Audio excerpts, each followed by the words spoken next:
Hello everyone, welcome to level up learning. आज की इस वीडियो में हम डीईसी 1 का एक बहुत ही इम्पॉर्टेंट क्वेश्चन डिस्कस करने वाले हैं, जो कि पहले डीईसी के एग्जाम्स में 2 से 3 बार पूछा गया है 10 मार्क्स का। और ये बहुत ही एक ईजी क्वेश्चन है, प्रेजेंटेशन बेस्ड, जिसमें कि आपको 10 मार्क्स पूरे मिलने के चांसेस होते हैं। So let's begin with the question. Plan a schedule of activities for 3 days। अब आपको 3 दिन का शेड्यूल तैयार करना है for a group of 25 3 year olds। अब 3 साल के बच्चों के लिए 25 ग्रुप ऑफ स्टूडेंट्स, मान लो 25 बच्चे हैं 3 3 साल के, उनके लिए 3 दिन का आपको शेड्यूल तैयार करना है। Mentioning time schedule of activities की किस टाइम कौन सी एक्टिविटी करवाई, एंड देयर ब्रीफ डिस्क्रिप्शन कि क्या करवाया। Justify your selection of activities and scheduling. अब आप जस्टिफाई करो कि आपने वो एक्टिविटी क्यों सिलेक्ट की और किस टाइम पे सिलेक्ट की। 10 मार्क्स का क्वेश्चन पहले भी पूछा गया है बहुत बार और दोबारा पूछे जाने के चांसेस हैं। स्टार्ट करते हैं हमारे क्वेश्चन से। इसके साथ साथ अगर आपको इन इम्पॉर्टेंट क्वेश्चंस की पीडीएफ चाहिए हो तो नीचे डिस्क्रिप्शन में हमारी कॉन्टेक्ट डिटेल्स गिवन है, आप वहां से कॉन्टेक्ट करके ले सकते हो। Let's begin with the answer. Schedule of 3 days। अब 3 दिन का शेड्यूल हम कैसे बनाएंगे। सबसे पहले इधर हमने लिख दिया टाइम, इधर लिख दिया तीनों दिन, मंडे, ट्यूसडे और वेडनेसडे, किस किस दिन हम क्या करवाएंगे, हमने वो सब यहाँ पर लिख दिया। 9 से 9:30 children arrive, greet them, talk to each child, organise an assembly, rhymes. बच्चे आएंगे इस टाइम, उनको ग्रीट करो, एक एक बच्चे से बात करो, ऑर्गेनाइज एन असेंबली और राइम्स। इससे क्या होता है, बच्चे एक स्कूल के माहौल में आ जाते हैं, आपके साथ कंफर्टेबल हो जाते हैं। उसके बाद 9:30 से 10 आउटडोर फ्री प्ले। तीनों जगह, तीनों दिन यहाँ पर हमने क्या रखा है, आउटडोर फ्री प्ले। इससे क्या होता है कि ना, अब हमने अपने ईसीसी सेंटर के बाहर जो थोड़ा आउटसाइड स्पेस रखा है खेलने कूदने के लिए, हम बच्चों को वहां पर ले जाएंगे और वो जो करना चाहते हैं उनको करने देंगे। कोई सीसो पे कूदना चाहता है, कोई भाग रहा है, दौड़ रहा है, कोई उठक बैठक कर रहा है, मतलब फ्री प्ले का टाइम, जो उनका मन करेगा हम उनको वो यहाँ पर करने देंगे। उसके बाद 10 से 11, अब यहाँ पर हमने स्ट्रक्चर्ड एक्टिविटीज जो हमने डिफाइन कर रखी हैं एक्टिविटीज वो करवाएंगे। यहाँ पर हमने एक थीम सेलेक्ट करी है, ग्रोइंग प्लांट्स। ग्रोइंग प्लांट्स की थीम पर हम सारी एक्टिविटीज करवाएंगे। पहली क्या करी हमने activity, discussion on how to grow a plant. Monday को हमने डिस्कशन करवा दी कि बताओ प्लांट को कैसे उगाते हैं। फिर दूसरी एक्टिविटी, प्लांटिंग सीड्स इन पॉट्स। अब आप गमले ले आओगे अपने रूम में और उनके अंदर सीड्स डाल के बच्चों को सिखाओगे कि कैसे सीड्स डालते हैं गमलों में, फिर पानी देंगे तो वो बड़ा हो जाएगा, ये सब बताओगे आप। सेम अब ट्यूसडे को जो स्ट्रक्चर्ड एक्टिविटी है वही थीम को हम कंटिन्यू करेंगे। हम थीम को इसलिए कंटिन्यू करेंगे ताकि इस थीम को लेकर बच्चों का कॉन्सेप्ट स्ट्रांग हो जाए। अब इसमें हमने यहाँ पे कौन सी एक्टिविटी करवाई, taking care of potted plant. अब हम बच्चों ने जो पिछले दिन जो प्लांट के अंदर सीड बोए थे, अब उसकी उनको केयर करना सिखाएंगे कि ऐसे लाइट होनी चाहिए, ऐसे इनको पानी देना है, तो हम यहाँ पे वो सिखाएंगे।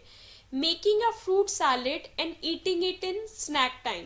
अब हम उनको बताएंगे कि फ्रूट सैलेड, अब मान लो बड़े सारे हम फ्रूट्स ले आए तो अब उनको बताएंगे कि ऐसे फ्रूट सैलेड बना सकते हैं ताकि वो स्नैक टाइम में उसको खा ले। वेडनेसडे को वही एक्टिविटी को हम अपनी थीम को कैरी फॉरवर्ड करेंगे, ग्रोइंग प्लांट्स को।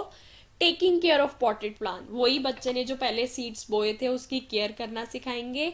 Walk in the neighbourhood, focusing on different flowers. अब आस पास के एरिया में हम उनको वॉक के लिए ले जाएंगे, वॉक पर वो जाएंगे, इधर उधर जो इधर फ्लावर्स होंगे उनके बारे में उनको बताएंगे ताकि वो एक रियल एनवायरनमेंट, नेचुरल एनवायरनमेंट में फ्लावर्स के बारे में सीख सकें। उसके बाद 11 से 11:30 हमारा स्नैक टाइम होता है, मतलब बच्चे जो अपना लंच लाए हैं वो खाएंगे, तो 11 से 11:30 तीनों दिन हमने स्नैक्स का रख दिया। 11:30 से लेके 12 बजे तक मंडे को हमने एक स्टोरी टेलिंग करवा दी, बच्चों को एक स्टोरी सुना दी कोई अच्छी सी। उसके बाद ट्यूसडे को हमने इंडोर फ्री प्ले रख दिया, अंदर ही बच्चे जो कोई खेल खेलना चाहते हैं, जो बड़े सारे मटेरियल्स हमने रखे हुए हैं उनको वो खेलने देंगे। वेडनेसडे को discussion on what children observed. अब बच्चों ने अपनी वॉक पर क्या ऑब्जर्व करा उस पर डिस्कशन करवाएंगे। यहाँ पे बच्चे देखो ऊपर गए थे ना वॉक पर, तो इसी वॉक का स्नैक टाइम के बाद डिस्कशन होगा। ये रिलेटेड रखनी है हमें एक्टिविटीज को, तभी लिंक बन पाएगा। फिर 12 से 12:30 मंडे को इंडोर फ्री प्ले, जिसमें बच्चे ब्लॉक से खेलेंगे, पजल से खेलेंगे, रोल प्ले करेंगे, ड्राइंग करेंगे, जैसा जिसको पसंद हो। ट्यूसडे को working with clay, looking at picture books, बच्चे अब क्ले के साथ खेलेंगे, यहाँ पर पिक्चर बुक्स को देखेंगे। वेडनेसडे को leaf and flower painting using materials. अब ये बच्चे जो वॉक पर गए थे वेडनेसडे को, जब उन्होंने फ्लावर्स पे फोकस करा तो वो अपने साथ कुछ नीचे गिरी हुई लीव्स और फ्लावर्स लेकर आए थे। तोड़ने नहीं है फ्लावर्स, हमें प्लक नहीं करवाने, लेकिन जो नीचे गिरे हुए फ्लावर्स थे मान लो, या जो उन्होंने बच्चों ने कलेक्ट करे थे, जो जैसे आप मान लो कहीं जाते हो वॉक के लिए, आपको नीचे गिरे हुए फ्लावर्स मिल जाते हैं, लीव्स मिल जाती हैं, तो बच्चे वो ले आए, उसकी पेंटिंग करेंगे। उसके बाद 12:30 से 12:45 तक डिपार्चर टाइम। अब 12:30 उनकी बच्चों की छुट्टी होने लग जाती है, 12:45 तक उनके पेरेंट्स जैसे लेने आते हैं, तो बस हम सबको बाय कर देंगे, डिपार्चर हो जाएगा। ये हमारा 3 दिन का शेड्यूल हो गया। इसके बाद justification for selection of the activities and scheduling. हमारा क्वेश्चन 2 पार्ट्स में डिवाइडेड था ना, एक तो हमें शेड्यूल बनाना था, उसके बाद हमें उसकी जस्टिफिकेशन भी देनी थी कि मैंने कौन सी एक्टिविटी क्यों सिलेक्ट की। तो यहाँ पे अब हम डिस्कस करेंगे उनकी जस्टिफिकेशन।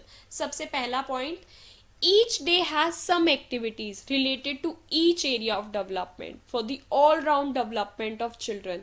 अब हर दिन में कुछ एक्टिविटीज ऐसी हैं जो हर एरिया को फोकस करेंगी, physical, motor, language, cognitive, social, emotional. इससे क्या होगा, हम ताकि बच्चे की ऑल राउंड डेवलपमेंट पर फोकस कर सके। देखो आप यहाँ पे देख भी सकते हो, मैंने अपनी जो जस्टिफिकेशन किस हिसाब से दिया, area of development, physical and motor development पर फोकस करने के लिए मंडे को मैंने outdoor and indoor free play रखवाया, ट्यूसडे को भी एक आउटडोर इंडोर फ्री प्ले था, वेडनेसडे को वॉक पे गए, आउटडोर प्ले था। इससे इनकी फिजिकल और मोटर डेवलपमेंट होगी। सोशल और इमोशनल के लिए यहाँ पर हमने स्टोरी टेलिंग करवाई थी। ट्यूसडे को इंडोर एंड आउटडोर प्ले था, वेडनेसडे को आउटडोर था, प्ले पेंटिंग थी। इससे सोशल और इमोशनल डेवलपमेंट होगी। लैंग्वेज डेवलपमेंट के लिए हमने डिस्कशन करवाई, स्टोरी टेलिंग करवाई मंडे को, ट्यूसडे को फिर डिस्कशन करवाई, वेडनेसडे को भी डिस्कशन करवाई। इसके बाद कॉग्निटिव डेवलपमेंट के लिए पोटिंग द प्लांट्स, कैसे बीज को बोना है गमले में वो बताया, केयर ऑफ पॉटेड प्लांट, कैसे उसको लाइट दो, पानी दो, ये बताया ट्यूसडे को। वेडनेसडे को हमने उनसे डिस्कशन करी कि बताओ तुमने वॉक पे क्या क्या देखा समझा, दिमाग स्ट्रांग हो रहा है ना उनका यहाँ पे, तो यहाँ पे कॉग्निटिव डेवलपमेंट। अगर आप अपने आंसर को ऐसे प्रेजेंट करोगे तो आपको 100% अच्छे मार्क्स मिलेंगे। Second point, there is continuity in concept from one day to the next. अब क्या है, हमारे कॉन्सेप्ट्स में ना कंटिन्यूटी है। मान लो मैंने एक ग्रोइंग प्लांट्स की थीम सेलेक्ट कर ली और मैंने उसी को कंटिन्यू करा। क्यों, अब देखो, on Monday I the educator begin with structured activity. Monday को मैंने एक स्ट्रक्चर्ड एक्टिविटी से स्टार्ट करा जो कि ग्रोइंग प्लांट से रिलेटेड थी, और इसी थीम को मैंने कंटिन्यू करा। फिर ट्यूसडे को मैंने क्या कहते हैं डिस्कशन करवाई कि कैसे हम फ्रूट सैलेड बना सकते हैं। फिर वेडनेसडे को उसी थीम को कंटिन्यू करते हुए वॉक करवा दी कि कैसे बच्चे लिंक बना पाते हैं कि उनके आसपास का वर्ल्ड कैसा है, और उन्होंने क्या डिस्कशन की थी, रियल लाइफ लर्निंग होती है ना, बच्चे एक्सपीरियंशियल लर्निंग कर रहे हैं, नेचर में जाके सीख रहे हैं। This children's understanding was reinforced through different activities. अब एक ही टॉपिक ग्रोइंग प्लांट्स की जो थीम थी उसको बच्चों ने अलग अलग तरीकों से करा, उससे क्या होगा, उनकी अंडरस्टैंडिंग बेटर हो जाएगी।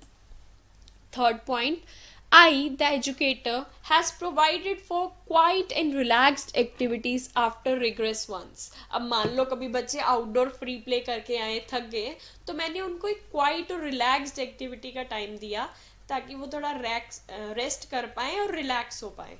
इसी हिसाब से हमें जब अपनी शेड्यूलिंग ऑफ एक्टिविटीज करनी होती है ना, तो हमें विगरस वंस मतलब जिसमें बहुत मेहनत लग रही है, उसके बाद हमें थोड़ी रिलैक्स वाली को टाइम देना होता है, जिससे क्या होगा, बच्चा थोड़ा अपने आप को कंफर्टेबल कर पाए। ये नहीं कि धड़ाधड़ इतनी सारी हार्ड एंड फास्ट एक्टिविटीज कर रहे हैं।